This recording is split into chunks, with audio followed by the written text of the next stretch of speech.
Bonjour et bienvenue dans cette nouvelle vidéo. Aujourd'hui, on va traiter un petit peu d'une des polémiques du moment, à savoir Winterson et le nouveau crowdfunding que Jarry, le chanteur-guitariste du groupe, a lancé.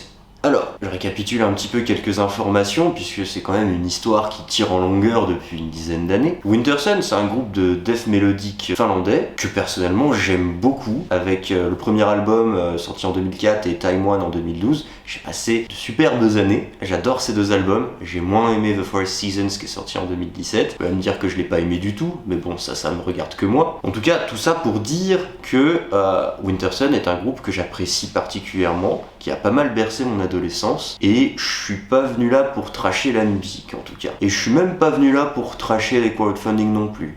Je vais discuter de choses qui me tracassent autour de cette histoire quand même, mais j'espère que ce sera intéressant. Ce qui a commencé, c'est qu'en 2012 est sorti un album qui a été très bien accueilli, qui s'appelle Time One. Alors bon, Time One, forcément, dès le départ, les gens se posent la question de oui, mais et Time 2 alors? Parce qu'un 1 implique un 2, donc une suite. Et le groupe a été tout à fait clair, mais bien sûr, il y aura Time 2. Prochain album, machin, un de ces quatre, d'ici quelques années sans doute, parce qu'il faut le temps pour ça, normal. Et inévitablement, un album très bien accueilli par la critique et par les fans, les gens attendent la suite. C'est tout à fait normal pour n'importe quel groupe. Bon, il se trouve que, a priori, Jarry de Winterson est quelqu'un, je pense, de très perfectionniste. En 2016 ou 2017, donc avant la sortie de l'album The Forest Seasons, il a lancé un crowdfunding pour récupérer de l'argent pour, comme il le disait, construire un studio pour le groupe pour pouvoir produire leur musique de la meilleure des façons, et aussi pour le futur de Time, donc Time 2 et d'autres productions musicales, et en même temps ça annonçait la sortie d'un prochain album, bon, à la déception de beaucoup, qui n'était pas Time 2, qui était l'album The Forest Seasons qui est sorti en 2017, et le crowdfunding donc promettait un futur radieux pour le groupe évidemment, et aussi garantissait aux fans qui le précommandaient, en fait c'est un genre un système de précommande sur ce crowdfunding, ça leur garantissait l'album The Forest Seasons. Bon, en soi, pourquoi pas? Je veux dire, les crowdfunding, c'est quelque chose qui se fait pas mal ces dernières années, je n'ai personnellement rien contre. Et j'ai rien contre le fait qu'un crowdfunding fonctionne et que même les organisateurs aient plus d'argent que ce qui était demandé au départ. En l'occurrence, pour ce premier crowdfunding, je vais regarder les chiffres, mais il a obtenu 460 000 € au total. Je sais plus quel était l'objectif, je crois que c'était 300 000, je sais plus, peu importe. Mais en tout cas, il a reçu 460 000 € à peu près. Bon, évidemment, il faut en déduire un certain nombre de taxes, donc c'est pas l'argent qu'il aura eu à la fin, mais c'est quand même une somme non négligeable. Pour moi, c'était un petit peu décevant parce que tout cet argent pour un album The Forest Seasons que j'ai trouvé un peu à chier, j'étais un petit peu outré à l'époque. Bon, après, il veut construire son studio, très bien. Le problème vis-à-vis de ça, c'est que le studio, personne l'a vraiment vu, quoi. Il a dit oui, bon je vais construire mon studio et tout, super, mais en fait il n'a pas été très clair sur ce que cet argent est devenu.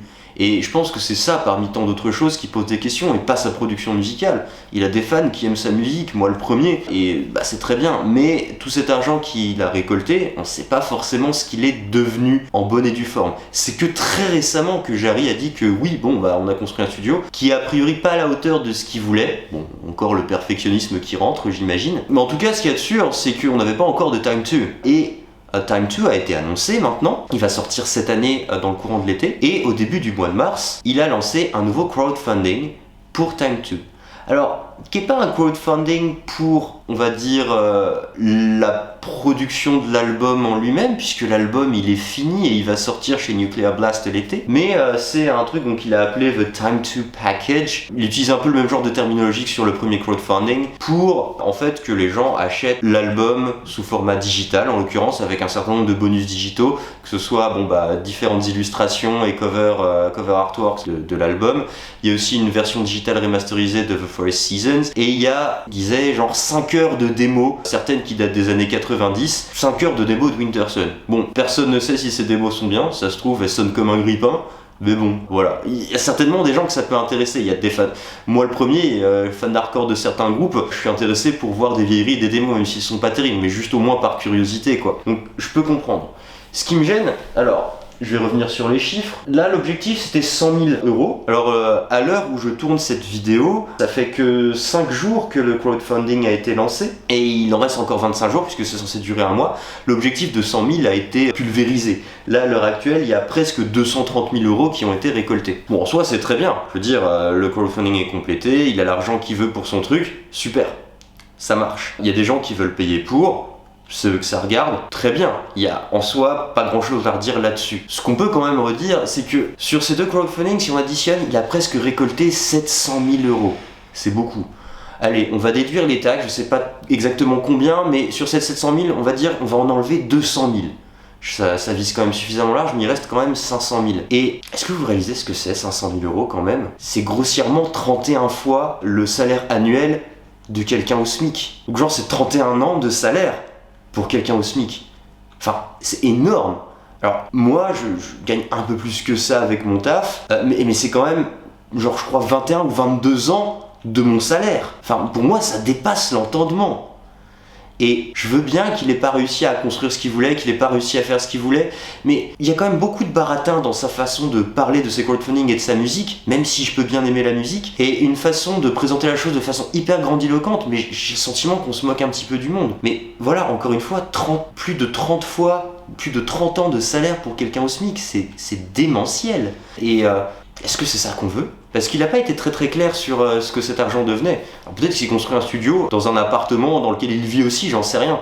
Alors je spécule, peut-être que je me trompe, mais la question peut se poser. Il n'y a aucun doute que Winterson et ses membres, Jarry le premier, gagnent de l'argent autrement en faisant des concerts et des royalties sur les albums qui sont déjà sortis, qui je rappelle sont des trucs qui ont bien marché. C'est pas comme le pécor de votre village avec son groupe qui gagne pas un rond quand même. Donc je ne doute pas qu'il ait suffisamment pour vivre. Même si l'industrie de la musique c'est quand même quelque chose de compliqué évidemment, même quand on a un groupe connu et reconnu, mais on parle de sommes astronomiques. Il y a des tas de groupes qui ont fait des trucs incroyables avec bien moins. Donc voilà, on a le sentiment qu'il y a un mélange entre ce perfectionnisme maladif et une façon peut-être inconsciente de se moquer du monde. Mais bon, voilà, ça c'est ainsi, on ne peut rien y faire, et je vais pas m'apesantir plus que ça dessus. Le truc qui me dérange, c'est le prix. Qui récolte là 230 000 euros sur ce nouveau crowdfunding, bah tant mieux pour lui. Mais en gros, ce qu'il vend, c'est un album digital, avec un certain nombre de bonus digitaux.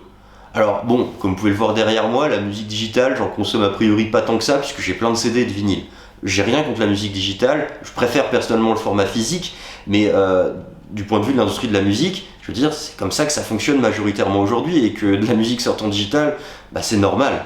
Aucun problème là-dessus. Bon, par contre, son album digital, avec une méga prod, avec plein de bonus plus ou moins intéressants. Moi, je reconnais que les différents instruments séparés en tracks individuels, je vois pas trop l'intérêt, à part pour des turbo-nerds, je pense qu'on s'en fout. Les 5 heures de démo, c'est bien, mais j'espère qu'elles sont pas à chier. Et le remaster de First Seasons, vu que c'est un album que j'ai trouvé vraiment moyen, bon, pour ceux qui l'ont aimé, très bien, mais franchement, je trouve pas ça hyper intéressant. Surtout que bon, bah, l'album est déjà sorti aussi en digital et il me semble qu'il prétendait aussi le même genre de choses vis-à-vis de la qualité de la production. Bref, je suis dubitatif, mais ce qui se passe, c'est que tout cet album digital avec ses bonus, ce Time to Package, c'est 50 euros. Qui dépense 50 euros pour un album digital? Même avec des bonus, je veux dire. C'est cher. C'est hyper cher. Les albums digitaux, on les achète sur Bandcamp ou sur des labels qui en proposent. Bah, c'est des fois 7-8 balles, 10 balles, mais pas 50, quoi. Et ce qui est embêtant dans tout ça, c'est que y a des gens qui ont payé 50 euros pour ça. Alors, s'ils en ont les moyens, et s'ils ont envie de le faire, j'ai pas à critiquer ça. Mais ça témoigne de quelque chose vis-à-vis de la scène, à mon sens. C'est un embourgeoisement de la scène métal, dont beaucoup de gens ont déjà parlé, je veux dire, c'est véridique. Quand on voit la hausse des prix de tickets de concerts pour certains trucs, ou les conneries que font Ticketmaster vis-à-vis des prix et tout, alors certes, l'inflation joue pour l'augmentation de prix de pas mal de choses, et ça se comprend tout à fait, mais il y a des groupes ou des structures qui abusent, et les groupes en profitent pas forcément beaucoup. Alors je vais pas parler de Metallica ou de super gros machins qui de toute façon vivent très bien, mais à plus petite échelle, il y a des groupes, on va dire, de moyenne envergure qui en pâtissent. Mais enfin bon, je reviens sur ce que je disais tout à l'heure, ces 500 000 euros, donc en ayant enlevé les 200 000 de taxes, c'est plus de 30 fois le salaire annuel de quelqu'un au SMIC. Et moi j'ai un problème avec l'art qui n'est pas accessible. Évidemment qu'il faut payer les artistes pour tout un tas de choses, mais soyons honnêtes, il y a énormément de gens qui ne pourront pas payer 50 € pour une œuvre artistique, même qu'ils aiment beaucoup. Ou alors, ils vont se saigner pour le faire. Et même pour quelqu'un comme moi, pour qui on pourrait dire que la musique c'est vital. Voilà, c'est très clair. Pour moi, la musique c'est quelque chose de vital. J'en écoute des heures tous les jours depuis extrêmement longtemps. Mais c'est objectivement pour n'importe qui, moi le premier, moins vital que de bouffer. Donc voilà, on peut pas se permettre de payer 50 balles pour un produit comme celui-ci quand on a besoin de bouffer. Et pour quelqu'un au SMIC, même un énorme fan de Winterson, bah c'est chaud quoi. C'est chaud. Ou alors, on se met en difficulté parce qu'on est un fan. Et là, bon bah il y a un problème. Que des gens suffisamment riches pour payer ça le fassent, très bien. Mais que des tas de gens souffrent peut-être par exemple de relations parasociales vis-à-vis de Winterson et de Jarry, et se disent oui c'est le meilleur truc du monde, ça va être super. Et les petits extraits sonores de Time 2 qu'on a entendus ont l'air pas mal, hein. On n'a pas eu de morceaux, mais on a eu quelques extraits de quelques sons, ça a l'air pas mal. Et il y a des gens très certainement qui se disent oh c'est mon groupe préféré, il faut que je lui donne quelque chose même si j'ai pas trop les moyens. C'est un peu comme ça que fonctionnent les relations parasociales, c'est qu'on donne beaucoup trop d'intérêt à quelqu'un ou à un groupe de gens, d'artistes, et on perd un petit peu le nord des fois. Mais moi le premier, hein, je suis un énorme pigeon avec mes groupes préférés. Mais voilà, ça peut poser problème. Il y a, dans tous les cas, que ce soit Winterson ou d'autres, un embourgeoisement notable de la scène métal. Et c'est le futur qui m'inquiète. Parce que si on vend des produits comme ceci à 50 balles et que ça marche, ça crée des précédents. D'autres vont peut-être le faire. Et ça va marcher pour d'autres. Et peut-être que l'industrie de la musique va profiter un petit peu de ça pour continuer encore à augmenter les prix de choses. Enfin, je veux dire, rien qu'acheter un CD genre à la Fnac, ça peut coûter 20 balles, ça pique. Hein. Alors acheter à des concerts ou à des plus petits labels, en général, c'est plus intéressant, évidemment. Mais malheureusement, l'industrie de la musique fonctionne beaucoup plus avec ces grosses structures. Et j'ai pas envie de vivre dans un monde où, pour acheter de la musique, qu'elle soit physique ou digitale, que ça coûte aussi cher pour un album ou pour aller à un concert.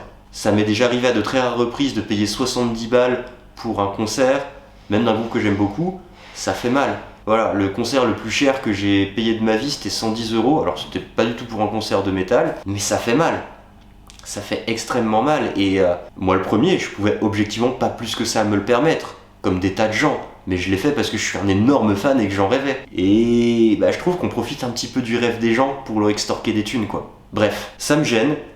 Et j'espère que l'industrie de la musique va pas trop en profiter. Parce que moi, ça me rappelle un petit peu ce qui se passe depuis des années avec la musique classique, qui est une musique que j'aime beaucoup depuis que je suis tout petit. J'écoute énormément de compositeurs qui ont bercé mon enfance, et ça m'arrive assez souvent d'aller à l'opéra ou à ce genre de trucs parce que j'aime bien ça, mais j'y vais uniquement parce que je peux encore, vis-à-vis de ma situation, profiter de tarifs réduits qui défient toute concurrence. Parce que je pourrais pas payer un truc 60 balles à plein tarif, ou plus des fois. Ou alors je le ferais une fois par an parce que c'est cool quoi. Alors qu'à l'heure actuelle, bah, moi je les paye moins de 10 balles. Et donc là je peux le faire, et des tas de gens peuvent le faire, mais seulement parce qu'ils sont étudiants ou autres. Mais quand c'est pas le cas, tu peux pas payer ça. Ou alors juste une fois de temps en temps. Et le problème c'est que la musique classique elle est embourgeoisée depuis très longtemps et elle correspond à une certaine forme entre guillemets d'élite musicale et culturelle, et elle est pas accessible au grand public, elle est pas accessible aux pauvres, elle est pas accessible à tout un tas de minorités, et j'ai peur que le métal finisse un peu comme ça. Et de toute façon très clairement, pour des tas de gros concerts, de gros groupes, je sais pas moi, que ce soit Metallica, Gojira, Judas Priest, Iron Maiden, bah c'est déjà le cas. Et j'ai peur que ça aille à volo quoi. Bref, seul le futur nous le dira. Et j'espère sincèrement me planter. Et j'espère sincèrement quand même que le nouvel album de Winterson sera bien, pour que au moins, même en ayant passé un paquet d'années à faire attendre ses fans et à un peu se foutre de la gueule du monde, que les gens soient satisfaits du produit fini. On le saura cet été. J'espère que cette vidéo vous a plu. On peut en discuter plus encore en commentaire si vous le souhaitez. Et je vous dis à la prochaine. Et histoire de rappeler à Jarry et à Winterson qu'il s'en sortait très bien quand il était tout seul et qu'il avait pas de thunes, je vous fais écouter un morceau du premier album de Winterson qui était quand même vachement bien. Allez, à la prochaine!